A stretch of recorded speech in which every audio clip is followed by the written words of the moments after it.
Bulletin के आगाज में आपको बताएं कि समुद्री तूफान बिपरजॉय कराची से 338 किलोमीटर दूर है, जबकि समुद्री तूफान बिपरजॉय केटी बंदर से 288 किलोमीटर दूर है। बिपरजॉय तूफान कल केटी बंदर और भारतीय गुजरात से टकराएगा। एनडीएमए की जानिब से कहना है समुद्री तूफान बिपरजॉय कराची से 338 किलोमीटर दूर है। समुद्री तूफान बिपरजॉय केटी बंदर से 288 किलोमीटर दूर है। समुद्री तूफान बिपरजॉय कराची से 338 जबकि केटी बंदर से 288 किलोमीटर दूर रह गया है। बिपरजॉय तूफान कल केटी बंदर और भारतीय गुजरात से टकराएगा। तो समुद्री तूफान बिपरजॉय जिसके खदशात काफ़ी ज़्यादा हैं, इस वक्त कराची से वो 338 जबकि केटी बंदर से 288 किलोमीटर दूर रह गया है। बिपरजॉय तूफान कल केटी बंदर और भारतीय गुजरात से भी टकराएगा। समुद्री तूफान बिपरजॉय कराची से 338 किलोमीटर दूर है, जबकि समुद्री तूफान बिपरजॉय केटी बंदर से 288 किलोमीटर दूर रह गया है। बिपरजॉय तूफान कल केटी बंदर और भारतीय गुजरात से टकराएगा। एनडीएमए की जानिब से ये कहना है। तो फासला जो है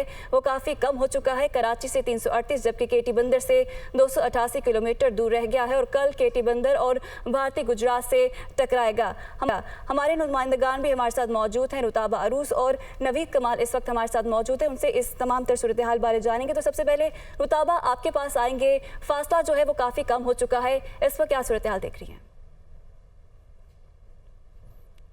बिल्कुल, इस वक्त यहाँ मैं मौजूद हूँ दो दरिया के मुकाम पर। यहाँ पर शदीद तुग़यानी नज़र आ रही है समंदर में। अगर आप असरात की बात करें तो बाइपर जो है कि रात आना शुरू हो गए हैं। यहाँ पर वक्फे से बारिश जारी है। इस वक्त भी इस मुकाम पर बारिश हो रही है तेज़ हवाओं के साथ। तूफ़ान की बात करें तो बाइपर जॉय अब कराची से 320 किलोमीटर की दूरी पर है और ये फासला जो है ये बतदरीज कम होता जा रहा है। महकमा मौसमियात का कहना है कि जो तूफ़ान के मरकज़ में लहरों की लहरों की ऊंचाई है वो 30 फीट है, जबकि हवा की रफ्तार जो है वो वहाँ पर 150 किलोमीटर फी घंटे के हिसाब से चल रही हैं वहाँ पर हवाएं।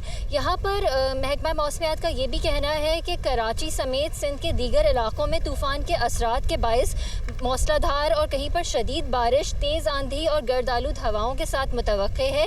ये जो तूफ़ान है बाइपर जॉय अब ये तेज़ी से जो है वो शुमाल की सिमत बढ़ रहा है। पहले इसका रुख जो है वो शुमाल मशरक़ की सिमत था, शुमाल मगरिब की सिमत था, जो थोड़ा अब चेंज होकर शुमाल की तरफ हुआ है। कल तक इसका अब रुख जो है वो चेंज होकर शुमाल मशरक़ होने का इम्कान है, जिसके बाद ये 15 तारीख की दोपहर को गुजरात और केटी बंदर सिंध के दरमियान किसी साहिली इलाके से टकराएगा। तूफ़ान के असरात की बात करें तो उसके बाद तूफ़ान के बाद जो साहिली इलाकों में लहरों की ऊंचाई है वो 8 से 12 फीट होगी और नशेबी इलाकों में जो है वो ज़ेरे आब आने का खदशा भी है। ठीक है रुताबा, आप साथ रहिएगा। अली मेहदी भी हमारे साथ मौजूद हैं, उनकी जानिब बढ़ेंगे, उनसे साइन बोर्ड बिलबोर्ड की क्या सूरत हाल है वो जानेंगे। लेकिन नवीद अभी आपकी जानिब बढ़ते हैं, आप आगाह कीजिएगा। इब्राहिम हैदरी पर आप मौजूद हैं, यहाँ पर क्या सूरत हाल देख रहे हैं आप?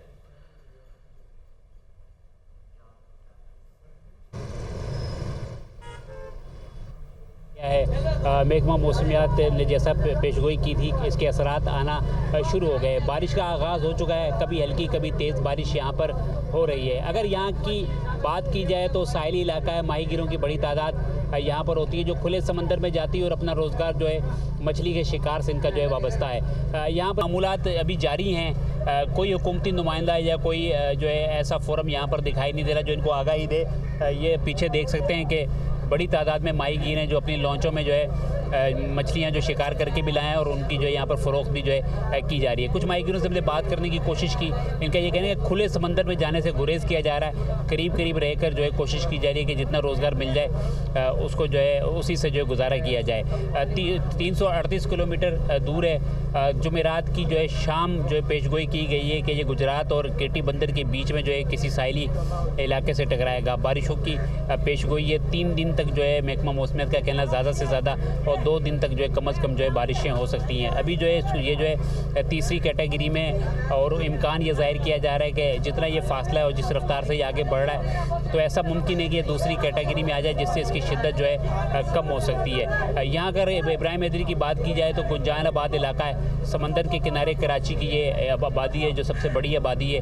हज़ारों की तादाद में यहाँ पर घर हैं, लेकिन यहाँ पर जो है प्राइवेट रेस्क्यू इदारे तो नज़र आ रहे हैं लेकिन सरकारी सतह पर कोई इक़दाम यहाँ पर देखने में नज़र नहीं आ रहे हैं। जी ठीक है, नवीद कमाल आप इस साथ ही रहेगा। अली मेहदी की जानिब जाएंगे। अली, ये बताएगा कि शहर के अंदर क्या हिफाजती इकदाम किए गए हैं हुकूमत सिंध की जानिब से?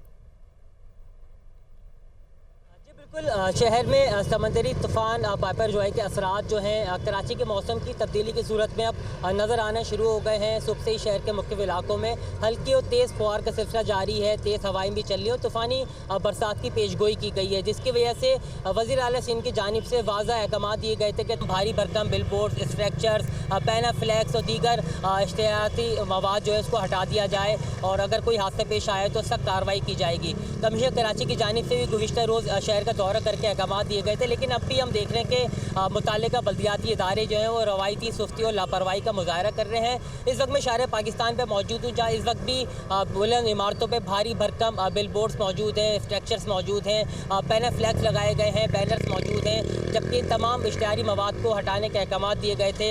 हत्ता कि जो दुकानों पर जो उनके जो इश्तिहाराती बोर्ड्स लगे होते हैं, उनके नाम के जो मार्केटिंग की जा रही होती है, तमाम चीज़ें हटाने को कहा गया है, क्योंकि तेज़ हवाओं की सूरत में हादसा पेश आने का खतरा है। लेकिन डिप्टी कमिश्नर ज़िला वस्ती और दीगर मुताल्लिक़ इदारों की इंतज़ामिया जो है अब भी सिर्फ जो है वो मुताल्लिक़ा एडवर्टाइजिंग कंपनी को मरासला लिख के जो है अपनी जिम्मेदारियों से बरील ज़िम्मा हो गए और ज़िले इंतज़ामिया की जानिब से मौका इख्तियार किया जा रहा है कि अगर कोई हादसा पेश आया तो मुताल्लिक़ा एडवर्टाइजिंग कंपनी के खिलाफ कानूनी कार्रवाई की जाएगी। जबकि माजी में कई हादसा हो चुके हैं, कई कीमती जानें ज़ाया हो चुकी हैं, लेकिन इसके बावजूद भारी भरकम बिलबोर्ड्स हटाने से गुरेज किया जा रहा है। और इसकी एक बड़ी वजह जो ज़राए का कहना है कि इन बिलबोर्ड्स को हटाने और लगाने में जो है भारी अखराजात आते हैं, जिससे बचने के लिए अब तक वो ये कोशिश कर रहे हैं कि अगर ये तूफ़ान टल जाए, उसके असरात कम से कम हो जाएं, तो बहुत से मकामात से उनको इन बिलबोर्ड्स को ना हटाना पड़े।